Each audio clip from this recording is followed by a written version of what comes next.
just want to welcome each and every one of you to today's meeting.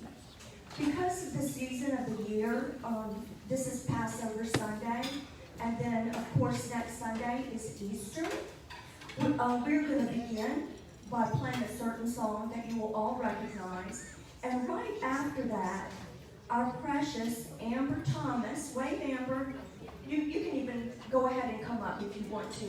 Amber is with the LAGOP, and she is also a new club member, and she is going to lead us in our prayer.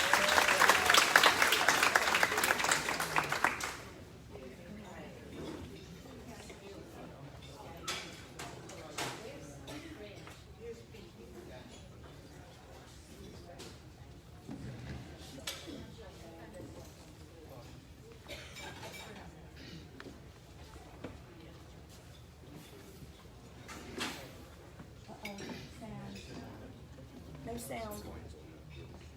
Sorry. Oh,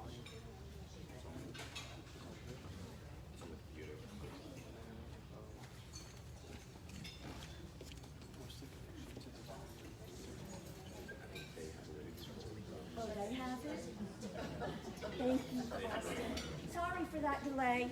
Well, in that case, while we're waiting, let's go ahead and let our sweet Amber open us in prayer.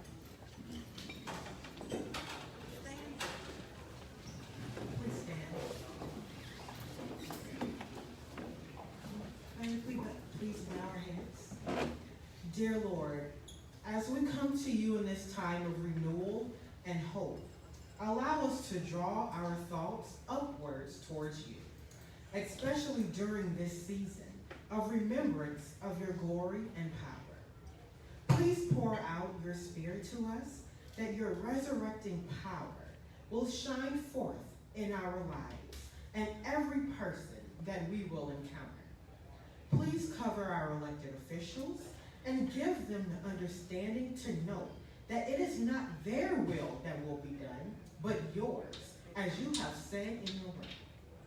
As these times are frightening, give us the understanding that your promises will forever stand the test of time, and we will be protected in your name. Allow us to know that nothing can separate us from your love and the victory achieved by your sacrifice at the cross. It is in your glorious name we pray. Amen. Amen. And I have asked Carol Whittle, who is our membership chair, to please lead us in our pledge to the flag. Please. To the flag of the United States of America and to the republic for which it stands, one nation, under God, indivisible, with liberty and justice for all.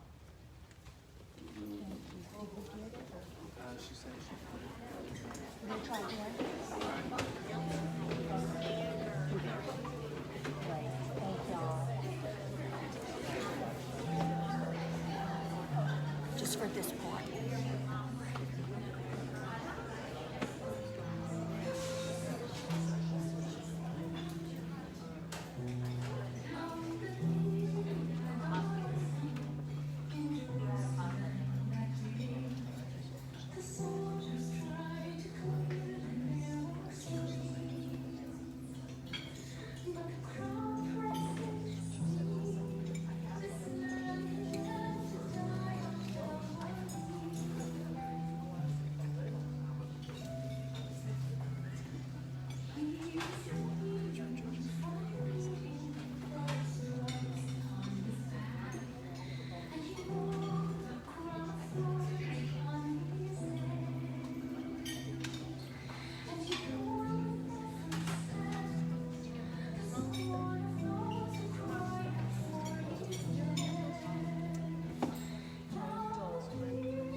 very much.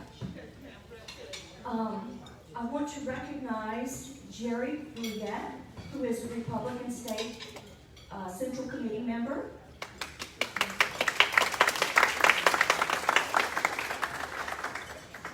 Of course, our dear Wanda Ice-Perua, who is the state president of Louisiana Federation of Republican Women.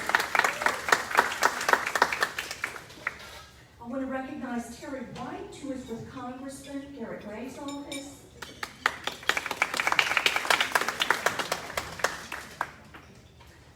Diane Cascio, she is usually with us, and we're so happy. She is with Attorney General Jeff Landry's office.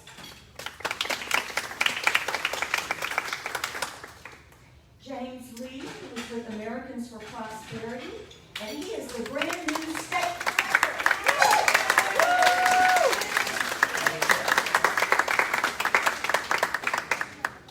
Robert Burns is with us. He is with Sound Off Louisiana, and Robert's in the back.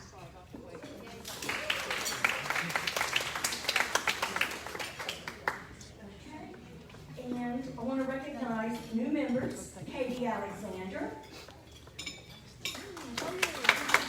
Thank you, Katie. Sue Grigg.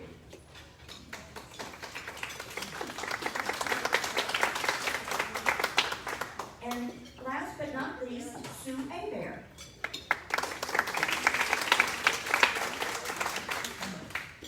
I want to recognize a visiting president, the president of the Central Republican Women Group, Diane Duplessis. Yay, Diane. Welcome. I also just want to recognize our very own Glenda Pollard. Wave, Glenda.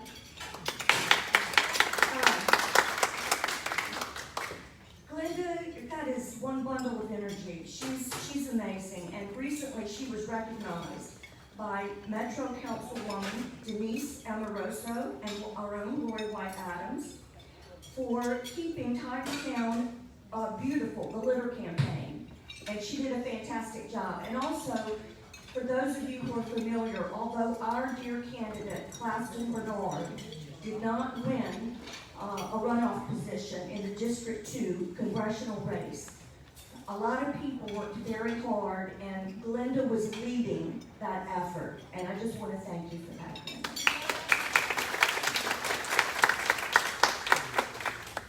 Okay, and with that, we've got several special announcements. The first one, I'm going to ask two more of our Americans for Prosperity handsome young men to come up. And first, you're going to hear from Austin Lanclow, who is the AFP Grassroots Engagement Director, with a special event announcement. And then second, we're going to hear from Caleb Moore, who is the chairman of the Greater Baton Rouge Young Republicans, and he's the Louisiana chair of the State Federation of Young Republicans. So come on, guys.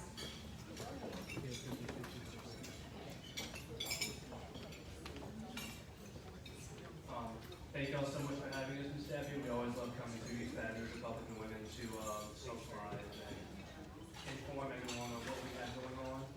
And one of those things will be a back to session event that we will be hosting tonight from 7 to 9 p.m.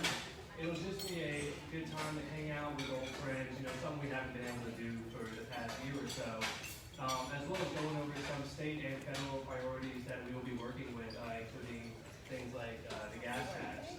So we're just here to inform everyone on what's going on, as well as just to have a good time. We will also be catering out Zia's. I heard that's pretty popular here. So yeah, we would love you to come down. Just feel free to reach out to me.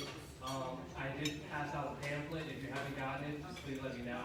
It does have my contact information. So if anyone has any questions or anything, feel free to reach out to me, and we hope to see you there. Very good.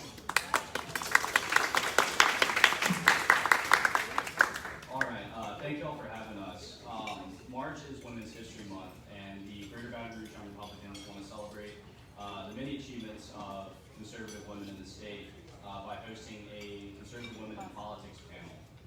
This will be at the lobby office downtown Baton Rouge this coming Tuesday, the 30th, at 6:30 p.m., I believe, 6:30 p.m. That's 500 Main Street. If y'all want to sign up for that, let me know. It's completely free to attend. There'll be free food, free drinks for everybody who attends. It'll be moderated by Renee Lamar, the Executive Director of Louisiana Women League, and it's going to feature as panelists Representative Julie Emerson, Andre Miller from Bold Strategies, Ali Rao from the Pelican Institute, and Brittany Reed, the Executive Director of the LHGOP. So I hope to see you all there, and you can sign up with me after the event today, and I'll be around somewhere. Thank you.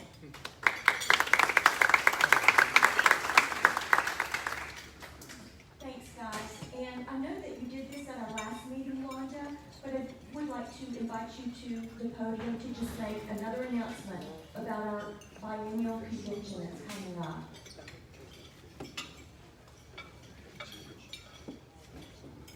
Thank you, Debbie.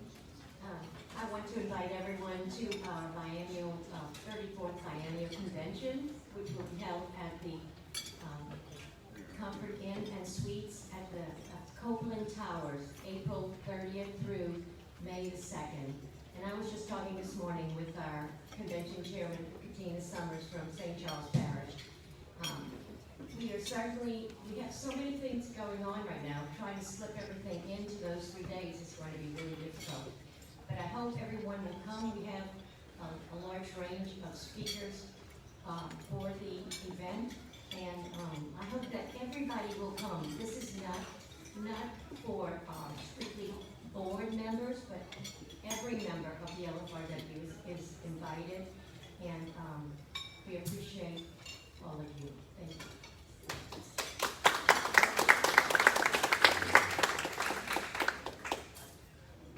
Okay, thank you, Wanda. And now I want to welcome our treasurer, Susan Kramer, to the microphone, who's going to tell us a little about registration and payment to be made for the convention. Is Susan available?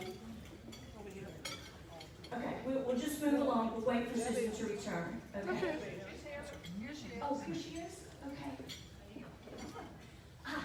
There you are. First, this is initially going to remind everybody of,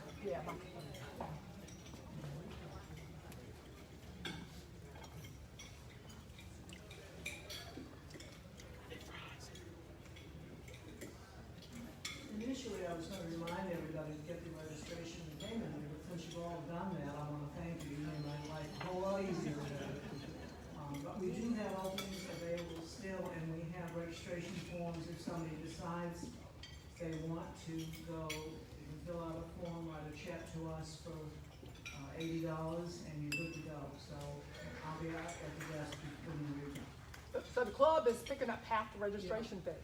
It's $160, but we're club's picking up 80 of it. For anyone who wants to go. And now we have just one more announcement. I want to invite our new member, Katie Alexander, to come to the podium because she has a brief announcement that she wanted to make. Where is Katie?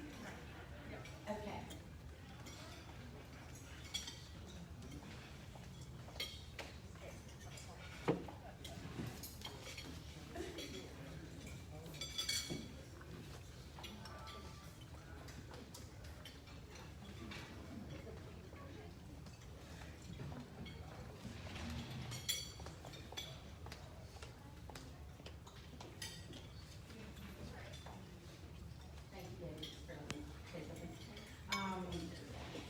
I don't know if y'all are aware of this, but there is a move right now for LSU to force the LSU students and the faculty to take the experimental COVID vaccine. This is not legal or constitutional, and for people that have a 0.0002% chance of survival without any intervention at all, not to mention the fact that there is therapies at work, this has to be stopped. And so I encourage everybody to call the Board of LSU. If you know of anybody on the Board of LSU, if you know, we can call our legislators and, express our outrage that they would even be suggesting this. This is a slippery slope, and nobody, it's unconstitutional to force anybody to take a medical procedure or vaccine against their will, against their wishes. So that's all I wanted to say. And I do have a letter that if any of you are interested in signing, to send to the LSU board, I would be happy to let y'all sign that. Okay, thank you.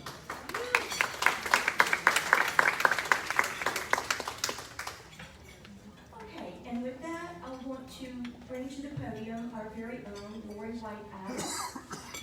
We are very proud to have as our third vice president and our program chair. And she is also, I think, as most of you know, a new participant on the Metro Council. So we're really proud of Lori. She is going to introduce our speakers. All right, well, we have two of the busiest gentlemen in the state of Louisiana joining us today. And I can't tell you how much we appreciate y'all being here. We know this was not easy for y'all to schedule, and it means a lot. So just going to introduce these two gentlemen, although I know you know them well. Representative Clay Schechtmeyer, the 69th Speaker of the Louisiana House of Representatives, was first elected to the body in 2011 to serve District 81, representing the citizens of Ascension, Livingston, St. James, and St. John parishes. Representative Schechtmeyer has been named a legislator, business champion by the Southwest Louisiana Chambers of Commerce, a family advocate by the Louisiana Family Forum, and an education choice champion by the Louisiana Federation of Children. What you may not know about him is he's a graduate of French Settlement High School, and he began his career as a race car driver and spent nearly a decade of work with Firestone. He is married to Phoebe Keller and has 4 children, 1 son-in-law, 4 grandsons, and 2 granddaughters. His family belongs to both St. Joseph Catholic Church and Pine Grove Baptist Church. Now, Senator Paige Cortez was unanimously elected President of the Louisiana State Senate in January 2020. He has represented Senate District 23 in the Louisiana Legislature since 2012. Prior to being elected to the Senate, he represented House District 43 in the Louisiana House of Representatives from 2008 to 2012. As Senator, President Cortez has served on the Commerce, Consumer Protection, International Affairs Committee, Retirement Committee, Local and Municipal Affairs Committee, Natural Resources Committee, and is Chairman of the Senate Transportation Committee. He is a member of the Acadiana and Republican delegations. President Cortez is a successful small businessman. He is co-owner and operator of a Lazy Boy home furnishings and decor and sofas and chairs in Lafayette, Louisiana. Prior to entering the business world, he was a high school history and civics teacher, as well as a coach for several years. We're learning lots about you guys today. President Cortez and his lovely wife, Angela, have a son, Matthew, married to Jessica, and daughter, Maria. President and Mrs. Cortez recently welcomed the most perfect child in the whole wide world, right? Sophia Marie Cortez, born on February 17th. So, gentlemen, I'm going to welcome y'all. You can take, if you want to come up one at a time and speak, however you want to do this. We're thrilled to have you here. Thank you.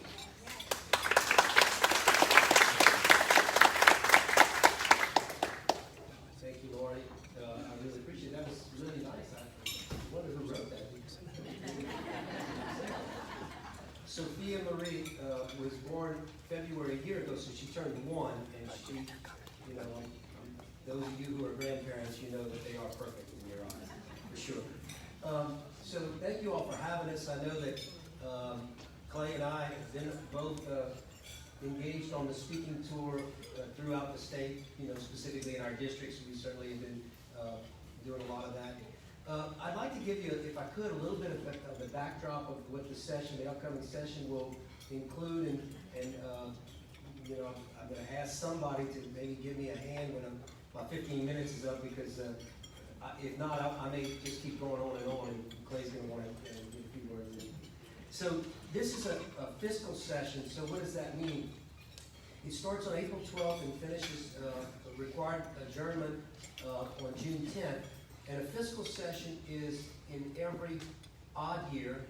The Constitution says that we'll have a sharp 60-day session versus the longer regular sessions. What that means is you can't bring fiscal bills in a regular session, but you can bring, each legislator can bring 5 regular bills, non-fiscal bills, in this particular session. So why do I mention that? Because last year, when we went into session, Clay and I were both elected the presiding officers of each house, and after we were in for about a week, we had to adjourn and go home. During the joint session, which is the first day when we convene at noon, the governor generally addresses the joint legislature. And that day, the governor announced that we had our first COVID testing positive on that day, on our first day. Within a week or so, we adjourned and went home for a month. What happened was, this was the first session after an election year. So to give you a little backdrop, the House of Representatives has 105 members. 46 members of the House of Representatives were brand new. They had never served in the legislature before. 2 of their members were former senators who had run and been elected to the House of Representatives. The Senate, by comparison, has 39 members, and we had 20 new members. Now, it's a little different because of the 20 new members, 11 of those members had served and were turned out of the House and had moved to the Senate, so they had some legislative experience. And one of the senators had been a senator prior to that and had split had been out of office and came back to office. So he also had some legislative experience. We had 8 senators who had no legislative experience, but they all ran on a platform to try to change the public policy of the state of Louisiana. And they were very, very anxious to get their policies and their bills filed. When we went home, one of the first things we did as presiding officers was ask our members to consider reducing the amount of bills they were willing to bring forward. And they did that. In the Senate alone, we only heard about 1/3 of the bills that we actually had filed. Now, not all bills get filed actually become law or become move out of the Senate or the House to the other side of it, but they get discussed. And sometimes we say it takes 2 or 3 years to get a good bill passed because you have to get the grassroots to come and testify, and you have to. So the expectation for this session is, if you didn't get your bills last time and you're in your 2nd year as an elected official, you're probably going to want to talk about public policy other than just the fiscal policy. So those 5 bills, if you can take 144 legislators times 5, there's going to be a large number, maybe the largest number of non-fiscal bills filed during a fiscal session ever. Add that to it's a compact session, things will move quickly. You're probably going to get a lot of non-fiscal issues that will come up. So, just beware and keep your eyes and ears open that there are going to be some things, and you might ask, I thought this was a fiscal session. It is, but there are public policies outside of the FISC that we can discuss. So talk a little bit about the legislative priorities. And one of the things that Clay and I have been credited with, and I don't say that, I say that with humility, is that we have created for the first time, almost in the history of the state of Louisiana, an independent 3rd branch of government. Clay and I, when we got elected, one of the things that our members asked was, are you going to be independent of the governor? And we were absolutely like that, and I think that resonated amongst the legislature.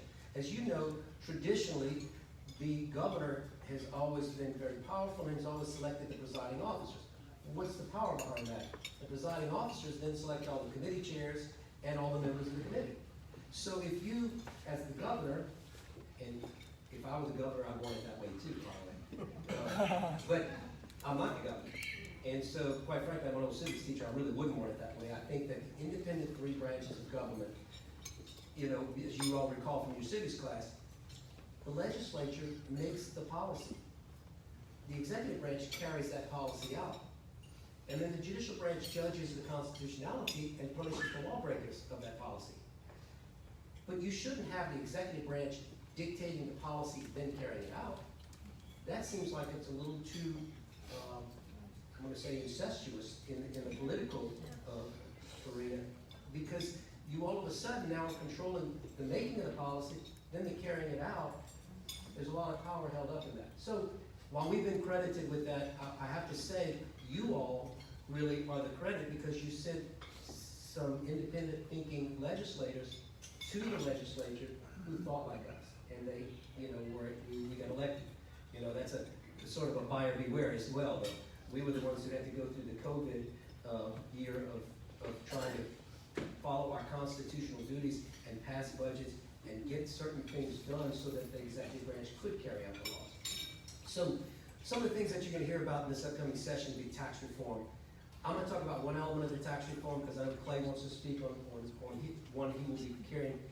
One of the elements you'll hear is currently in the Constitution, Louisiana allows their taxpayers to deduct their federal taxes. So if you paid your federal taxes, you get to deduct it when you go to pay your Louisiana state taxes, income taxes, okay? So what's the effect of that? Well, we're an outlier. We're one of very few states that does that. I'm gonna give you the why. During the Trump administration, there was a tax cut. Well, what does that mean to the taxpayers at the federal level? You paid less federal taxes, right? So you had a smaller deduction on your state taxes, so our state income tax went up. So we're in much better shape fiscally in the state. Well, let's imagine that the Biden administration raises our taxes. You will have a bigger tax bill at the federal level, so you will have a bigger deduction at the state level, so our state taxes will go down. So why would you hook your wagon to, look, our friends in Congress, we love them. It's a dysfunctional place in DC because you're in or you're out, you're in or you're out, and there's no come together to find out. So we've hooked in the Constitution, I say we all voted on it at one time, but it's been in the Constitution for a number of years. So one of the things we're gonna ask you to do is, if we can pass it with a constitutional amendment, to vote to remove that. Now you might say to me, well, you're gonna take away my deduction, it's gonna raise my taxes. No. Then what we're gonna do is reduce everybody's taxes, the tax rate on everybody. So if you're paying at the 6% level, you could get your tax at this. And here's why we wanna do it. There are winners and losers.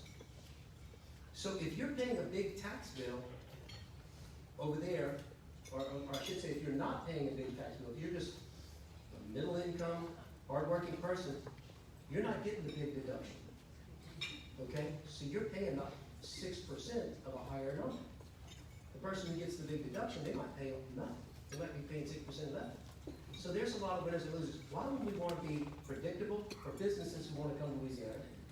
Be predictable for their employees, be fair with their employees, and have some kind of predictability for the state that we're going to have a consistent revenue stream, so we don't have to tinker with all of this. So that's one of the reforms that we're going to be talking about. I already said that we're going to have a large number of non-fiscal bills that are going to be there, and that's going to be across the board, everything from education policy, transportation policy. There'll be some in oil and gas arena. We have a couple of big issues that we're going to need to deal with the budget. So you all have heard about the Recovery Act that was passed. Okay. So the Recovery Act has appropriated monies to the locals. So in my case, Lafayette Parish has received or will receive a certain set of numbers, all based on your per capita and your population. But the city of Lafayette, because it's over 200,000, is also receiving a direct appropriation. So they're getting a parish allocation, and a K-12 education has already gotten their money. Higher ed has gotten their money.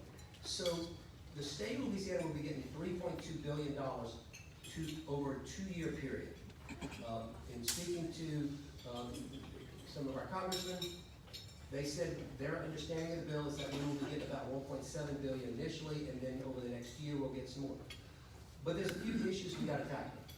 One is the unemployment insurance. And if you own businesses and have employees, you know you pay an unemployment insurance tax. And that goes to fund the unemployment insurance trust fund. So when someone is unemployed, they draw from the trust fund. As the trust fund, which had $1 billion in it, starts to go down, it hits what we call triggers in the statutes. The laws say, oops, it's getting too low. We need to assess businesses more to start filling it back up. Well, last year we called ourselves into a special session, which was also historic, only the second time ever that the legislature has called itself in. The importance of that is that he and I established the agenda for what we can talk about. Every other time in the history of Louisiana, the governor called you in and told you, here's what you can talk about. So again, going back to that independent branch of government. What we did is we suspended that law. The legislature, without the signature of the governor, could suspend any law they made by the same vote with which it was made.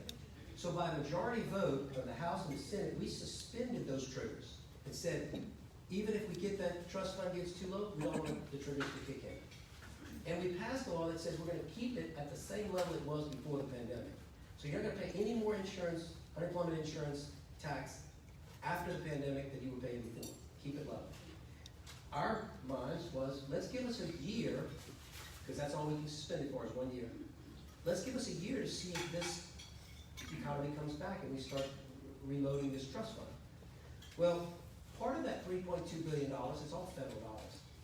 It's my opinion, and I haven't played out that conversation, but certainly they're gonna have their fingerprints on all of this as well.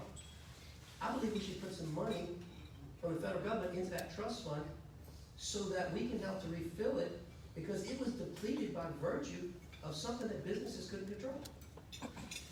Then, I think we should again suspend it for another year to allow it to get above the triggers, such that by the time we get back in our third year, we should be fine. The trust fund should be filled back up. We also have something that's out of our control. He and I weren't there when this happened, but when Hurricane Katrina hit, the Pontchartrain levee system was damaged. So the Army Corps of Engineers said, we're gonna fix it for y'all. Well, that's really nice of y'all. I'm glad you did. There's 5 parishes down there that were devastated. They said it's gonna be about a $13 billion project, and you're gonna pay for a part of it as a state. We should. You know, we should have our cost share as everybody else does. They said, but we're gonna start charging you interest on your cost share today, and then a decade later, they started working on it. So we are getting hung with the bill.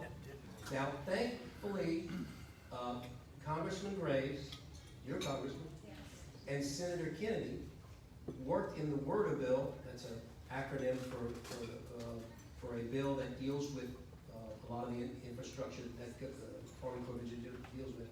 And the bill says, if you give us a payment before September of this next year of $400 million, we'll unhook the interest, which would have been $3 billion with interest added. So when they unhook the interest, it's now down to a bill of $1.2 billion. Now, I don't know about you all, if you traveled through the Capitol, but Clay and I have been looking for that $400 million in every corner of the Capitol. We can't seem to find it. And so we're happy that it's only $400 million, but where are we going to find $400 million? Well, my opinion, again, as I said, the House of Representatives will certainly have a say on this. I think we should take it out of the federal dollars they're giving us and get it right back to them and say, now we're free and clear of that first year. And then next year, if we get another $1.7 billion, we give right back another $400 million. Rather than, the alternative would be to borrow the money, sell bonds, and my Sophia would be paying for that when she's probably 40 years old. So it just doesn't make sense to me. But literally, if you've never had a gun pointed to your head, fiscally had a gun pointed to your head, you don't have many options. And so if we wouldn't have gotten this money, we would be borrowing money to pay a debt that's 15 years old, simply to save our kids and grandkids from paying $3 billion to saddle them with $1.2 billion. Now, y'all can thank Congressman Graves for that. You know, he helped with that on the federal level, and we certainly work well with our federal partners. So we have a lot of challenges, but we do have a little bit. I mean, I'm sure you all are just like me when you go. I remember in college, this was a long time ago, going to Walden Books in the Acadiana Mall in Lafayette, sometime around 1980 or 81, and I bought a book called The National Debt. And I read it 3 times, and to this day, I still don't understand it. I keep saying, I don't know who owns that debt, but I'm telling you, I wouldn't be buying any of that debt. It's got to go belly up at some point. You can't, you know. But nonetheless, and I know our congressman and them fought for a lower amount to certain states. Because quite frankly, if I'm honest with myself, my business, I'm in the home furnishing business, and by the way, there's a great sale going on at Lazy Boy. My good friends here that have it, the Hunts, great people, and I'm sure that they'll treat you right. Problem is the supply chain has been disrupted, and so we can't hardly get product. But our business, quite frankly, has come back better than ever. I think it's because people were sitting in their house watching TV going, honey, if we're going to sit together every night, I want a nice, comfortable sofa to sit on. Or even there. So the economy has come back, and I think you heard in Congress them arguing, the economy may not be as bad, we don't need to give as much money, but nonetheless, that's where we're at. That's the state that we're in. So with that, I think I may have used up some of Clay's time, and I don't want to do that. I'm going to let him talk a little bit more about some of the other things that you might hear in the session. But again, thank you, and I think we're going to answer some questions.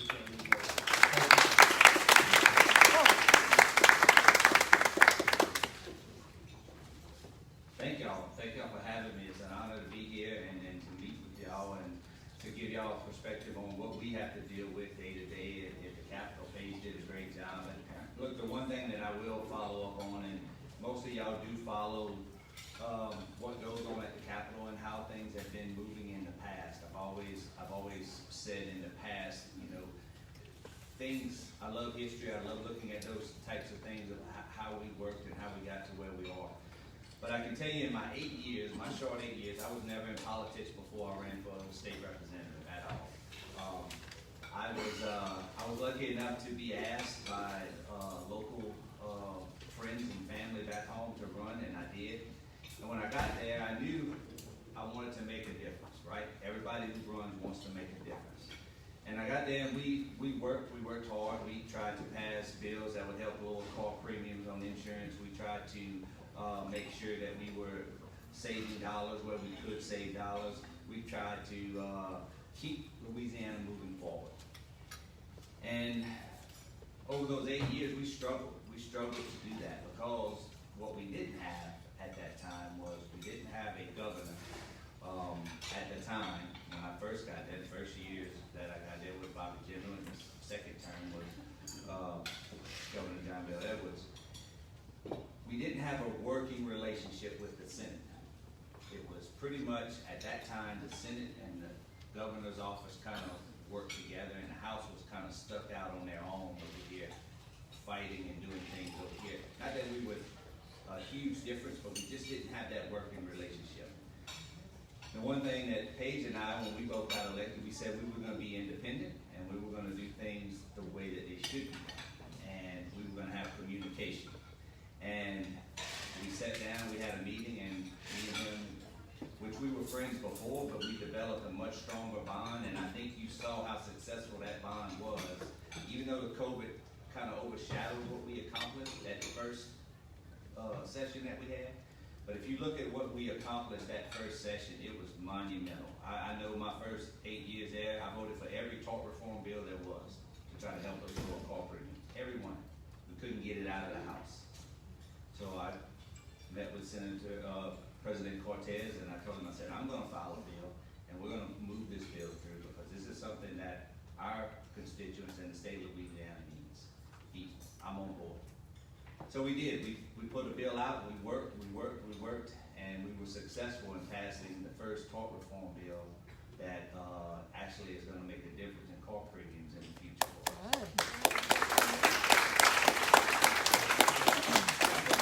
That was monumental. I can tell you, both President Cortez and I both, we worked hard, and it's not about us, it's about everybody. So this year coming up, we looked at what's next for us. Where are we lagging behind? How are we losing that battle to being the best state to come to in the South? And it came up, tax reform. Tax reform was one of the things that we did as well in the past, but we were never successful in getting it quite over the hump. One of them that I'm looking at is a streamlined tax collection. And most people say, well, what is streamlined? Right now, we are one of only 2 states that don't have a streamlined tax collection in place. Us and Colorado are the only 2 that do not have it. And what happens is, if you're in business, and President Cortez can tell you, when you're in business and you deal with multiple taxing authorities and multiple taxing districts out there, we have 56 in the state. There's multiple places that you have to spend money and take care of that paperwork. It's complicated. What's happening is, being that it's that way and our system is so complicated, it's so dated, that internet sales, which I know none of you ladies, y'all like my wife, y'all purchase nothing on the internet, right? I think my wife knows all the delivery people by first name. But we lose dollars right now because our system is not able to collect all of the tax dollars that we're spending and paying for out of state. So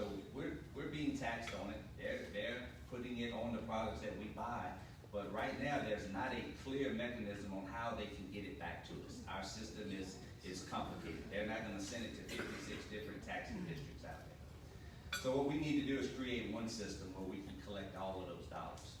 And first thing people say, well, how much are we missing out on? Well, there's not a clear estimate on how much we're missing out on, but I can give you what neighboring state, Mississippi, is doing. Mississippi has put theirs all in one.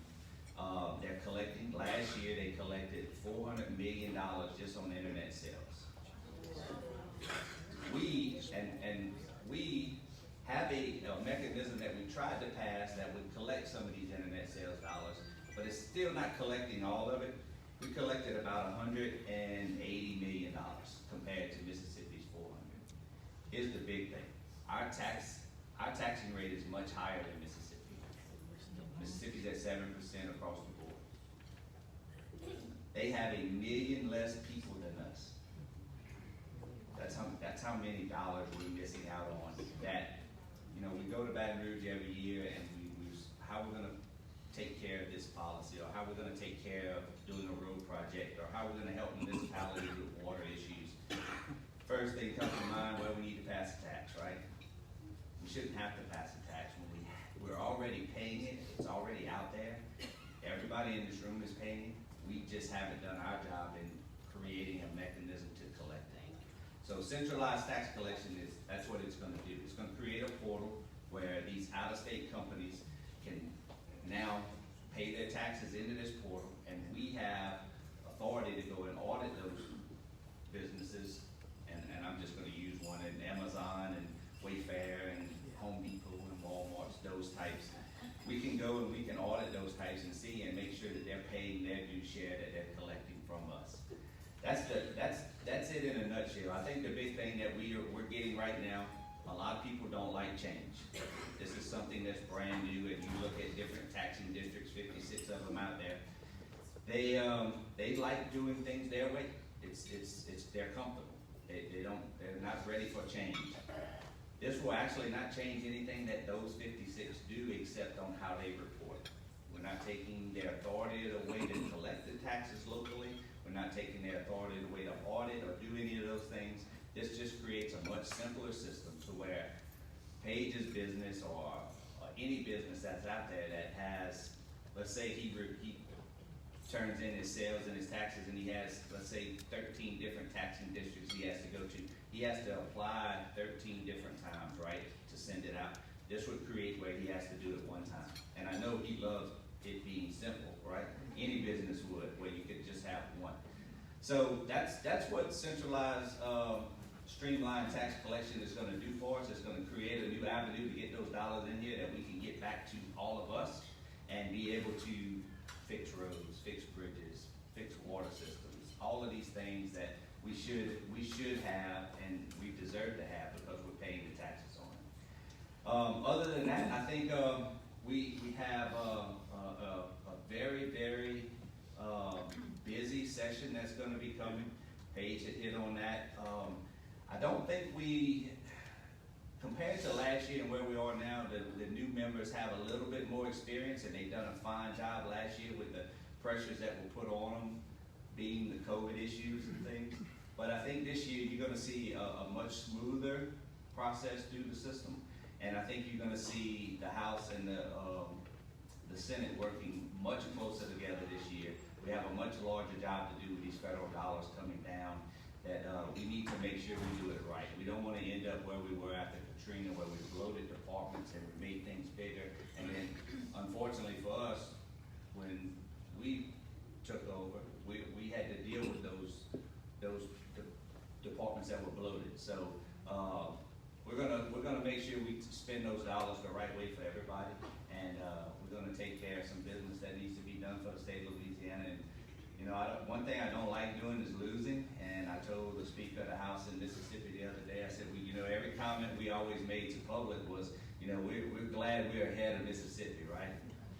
Well, I can tell you right now, with what they've been doing, we're behind them.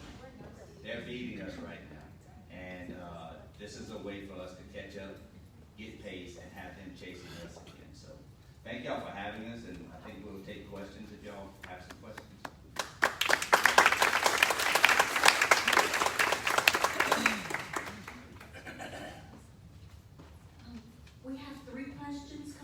our board, and then we'll open it up to the audience for questions.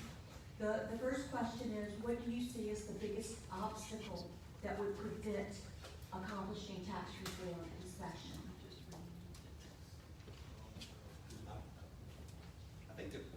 I think the biggest thing with it is just educating the public. I think lots of times we just get caught in a groove, and I think we will definitely start to educate people and municipalities and so forth. So to me, I think that's going to be the biggest hurdle that we're going to have to get over to pass it. I think once we do that, the streamlined tax constitutional amendment that we'll pass has to come to the vote of the people. We can pass it in Baton Rouge and get it out there, but it has to come to y'all. And y'all know as well as anybody, when you see the word tax on something that you're voting for, it scares people to death, right? Well, we want to educate people so that they understand that this is not a tax. This is something that's going to help us down the road, that's not going to cost us anymore. So. What I might add to that is the Recovery Act, I talked about it earlier, and I want to commend Congressman Garrett Graves, because he sent us a text this morning, and he is, of all of the congressmen, I love them all, he's the hardest working congressman, I gotta tell you. He's not my congressman, but he keeps me informed on this stuff as the president of the Senate, but I think he would do it if I were just a state senator, or state representative, or a citizen of Lafayette. But here's one of the things you may have heard. Senator Manchin put an amendment on the recovery bill that said no state can reduce their taxes and receive the federal dollars. So Garrett got us updated information, and until we get the rules promulgated by the Department of Treasury, we won't know for sure what that means. What he believes it means is that you cannot reduce a tax and then fill it back up with these federal dollars. So there are other ways we can do things, and again, the governor has been open about he's okay with tax reform. He wants it to be revenue neutral. We're not going after anything that's not revenue neutral, as the Clay just said. We want to collect what's duly, supposed to come to us. Now, in the future, there's already a tax that's rolling off in 2025. The 0.45 sales tax is going to roll off. If we pass that bill, it can roll off and it will be replaced with this. But that would be another stumbling block, would be having to get Treasury's guidance on every bill we pass. That would be difficult. And by the way, 50 states are asking these same questions, and every municipality is asking the same questions. So DC's getting inundated with questions. They provide a FAQ every week out of Treasury, the frequently asked questions. They're getting paid overtime right now. The second question is, we have heard that as of this year, we are not producing from Louisiana workers, from businesses, even half the income necessary to fund this state. So we are on a fast descent to being enslaved to the federal government. Do you all have any comments on that?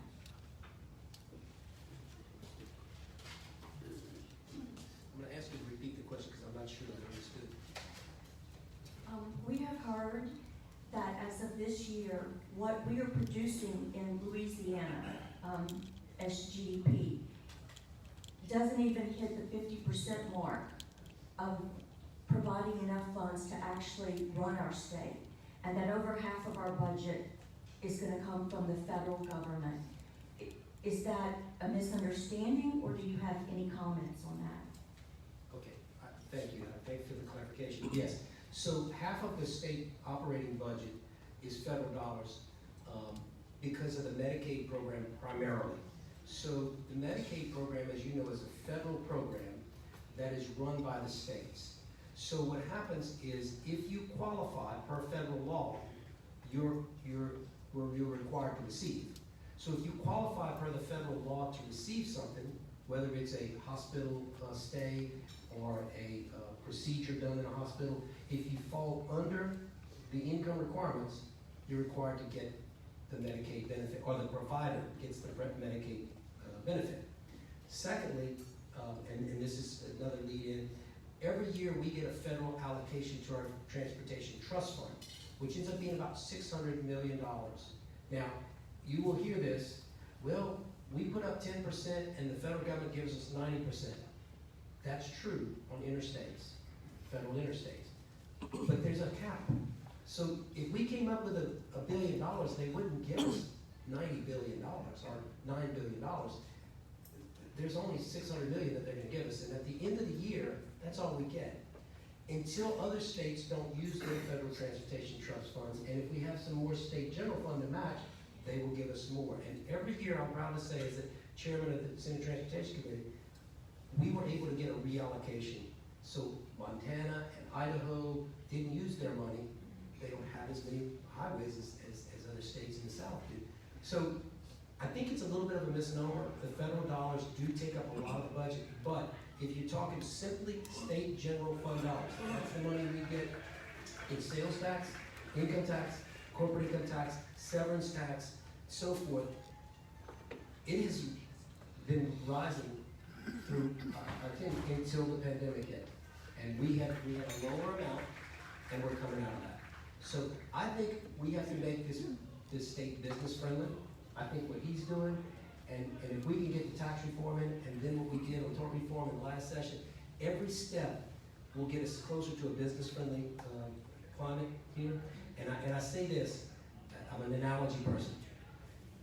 In business, we're a speedboat. I can turn on the dime and decide I'm changing that color of that fabric on that chair. We're gonna start offering different recliners. I don't have to ask anybody.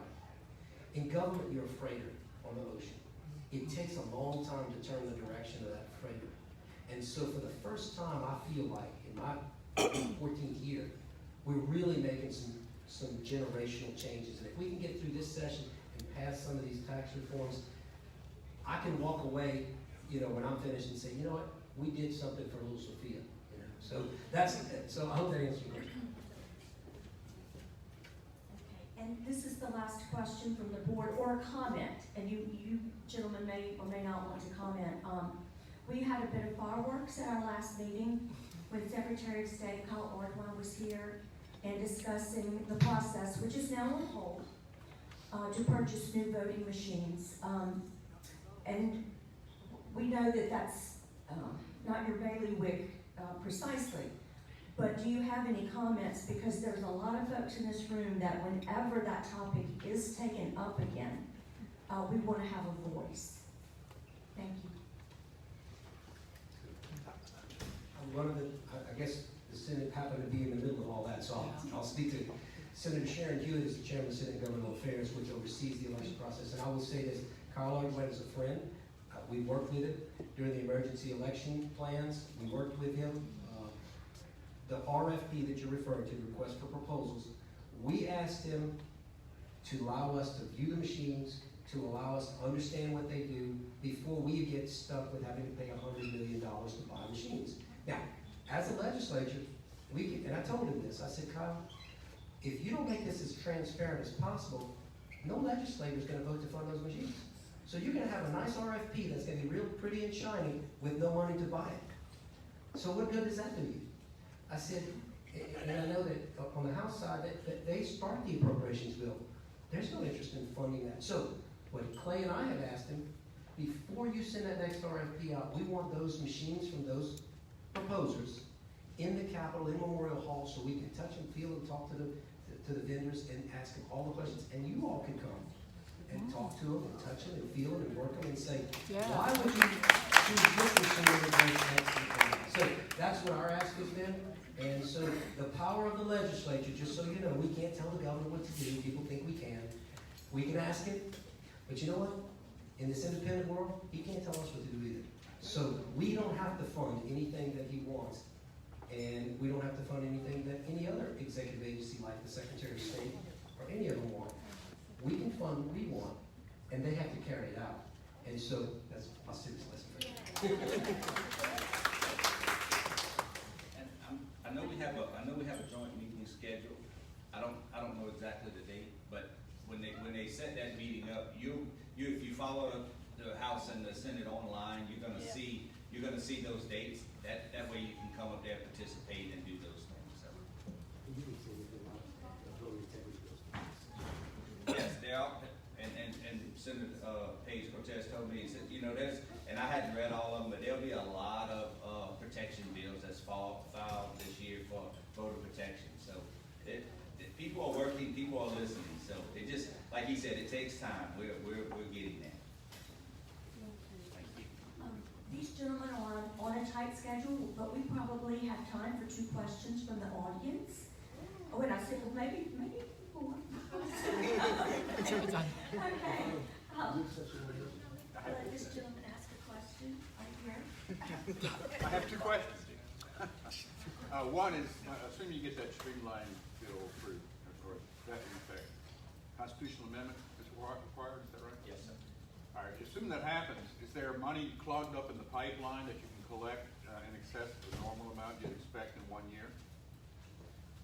I don't think there's any that we can go back on and collect, but it will definitely open it up for us to collect everything that we should be collecting. Okay. And then the second question I have is, what's the source of the traditional governor's authority to appoint the leadership in the legislature, and how are you overcoming whatever generated that in the first place? So, because I happen to have served in the House is sort of the newest people in the building, and so I'll tell you what the source was. 5 years ago, the House, I was in the Senate at the time, decided that they were going to elect a Republican because they had a Republican majority. And the governor, the newly elected John Bel Edwards, said, no, I want a Democrat. And he called the Republican leader and a few other Republicans into his office and said, look, I'm going to go ahead and name this guy. We got the votes. Well, they took it to a floor vote. Most of the senators were on our side watching TV at the House because it was a nice theater. And they outvoted the governor 45 years ago to elect Taylor Bauer, who was from my area, as the Speaker of the House. And it was the start of independence in the building.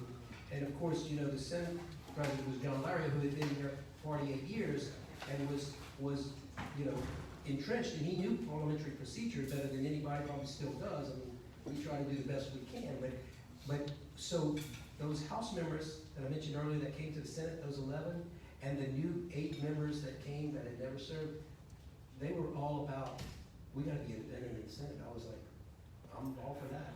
You know, I got punished for 8 years in the Senate for trying to be a little independent. Diane?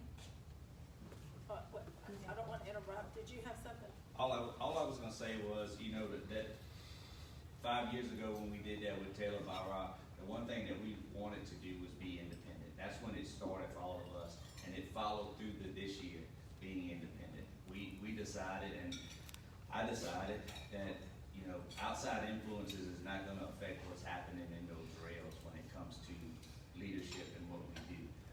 I think we've done on the House side a very good job with the leadership that we have in there. They've worked very hard this past session dealing with everything that we dealt with, considering the pandemic, the storms, pick something, right? And our session is going to be even bigger because we're dealing with redistricting coming up this term as well. So no, we wanted to be independent, and in the past, the governors have pretty much handpicked who they wanted to be in leadership. The very few times that I've ordered on the internet, I've noticed that, and actually paid attention to, that there were no sales tax on that. So are you saying that they're not required to collect a sales tax, and now you're going to use this tax reform to get them to collect the sales tax? I'm not an attorney, but I'll speak to the Wayfair court case, the Supreme Court case.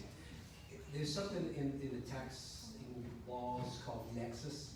So if you have nexus in the state, meaning you have a location or you are doing business in the state, then you are required. So if you have an Amazon distribution center in the state that the shipment is coming from, you're required to collect the taxes. If you're shipping it from, I'm going to make up Alabama, and it's directly here, then you're obligated as the person receiving it to pay your taxes. They don't collect and remit, but if you have nexus, you collect and remit. Just like as a retail furniture store, if I'm delivering in Jeff Davis Parish, the delivery took place in Jeff Davis, so I'm required to collect the Jeff Davis tax, even though my business is in Lafayette, and remit it to Jeff Davis Parish. I collect, if you buy it and take it out of the store, which most people do in a cash and carry purchase, you pay it wherever you bought it and wherever you took it. That's where the sale is consummated. So For example, if you go to Houston to buy your car, when you come to register it here, you pay state sales tax here to register your car. You don't pay Texas tax. So that's sort of a complicated answer, but I think the answer is it depends on if you have nexus. So the tax reform that you're talking about, you're going to require every purchase, every internet purchase? You know, it would just give the ability to audit those that have nexus. So the Wayfair, I don't know the Wayfair court case, but it set in the wheels in motion that if you did not have a centralized collection, that you were not affected by Wayfair, so they could still avoid paying you. Because you had almost an uncollectible. I guess the courts suggested that you making it too complicated to put the onus on them. That you have to fix your tax receiving remittance area and centralize it, and then you will make it easy on them, and then we're gonna require them by the judgment in the case to do that, and you have the right to own it. There's gonna be a lawyer here that's gonna tell me that's wrong. Wait. Ma'am? I just wanted to ask, so you're saying that the businesses themselves, that when we pay taxes when we're shopping online, they keep the tax that they collect from us? So right now, some of them are holding that because they don't have a system to come back and, like he said, remit it back to Jeff Davidson Parish or Lafayette. So some of them are keeping those dollars that you are paying, and not all of them are collecting, which they should. So the one thing that I would say right now, in here, everybody in here bought online. So when you did your income tax return last year, how many of you paid your internet sales tax? Because it's voluntary, it's on there that you have to do it, you have to remit it back. We didn't do it, right? And I can say honestly, I didn't do it. You did? But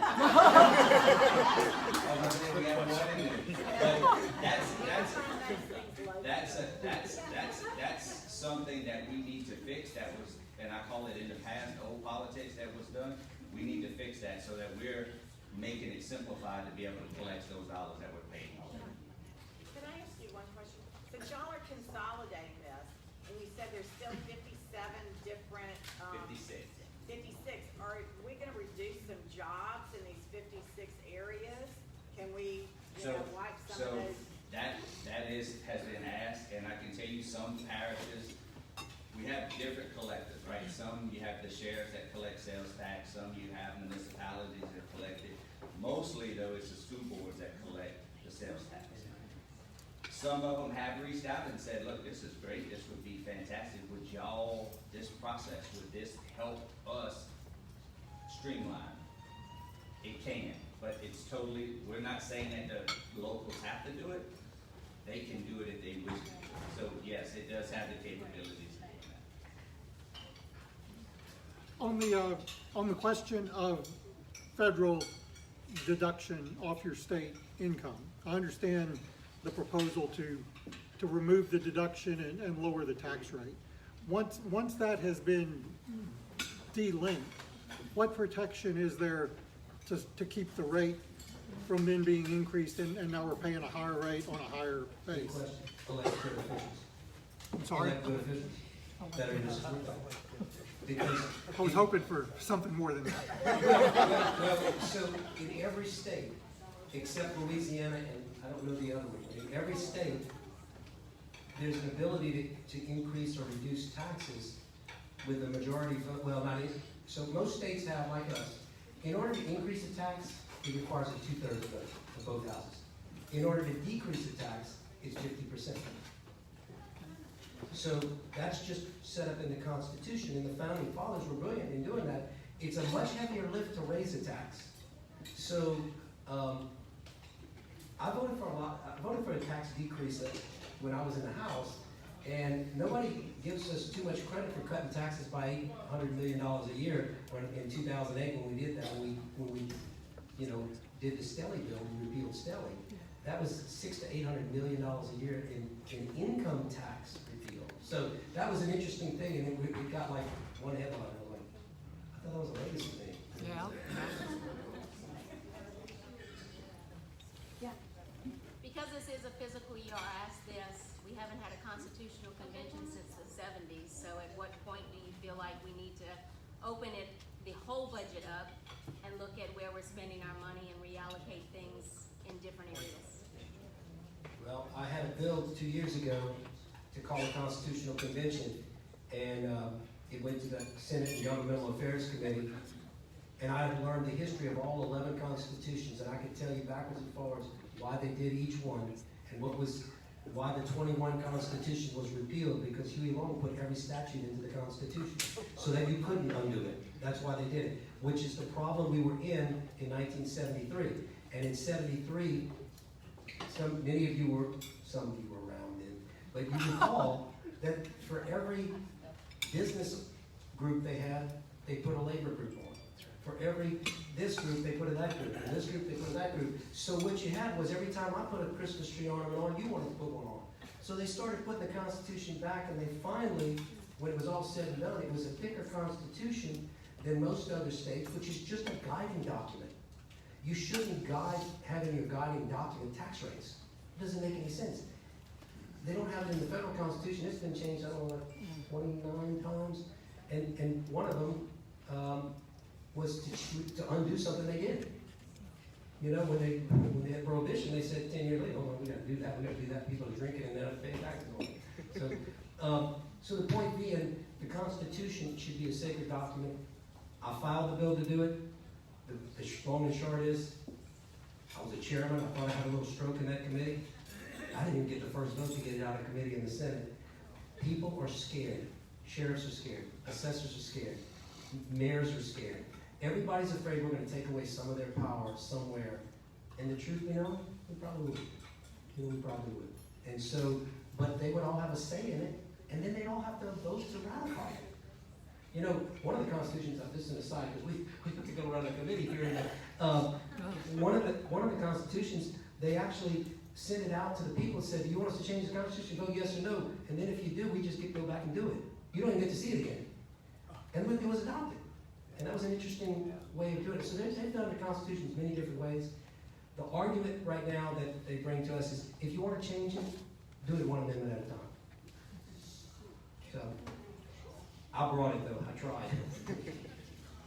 I promised these gentlemen's aides that they would be on the road by 1:15, and I don't want to get in trouble with these ladies because they're tough. So we want y'all to get to come back again. So thank you so much for joining us today. We really appreciate it.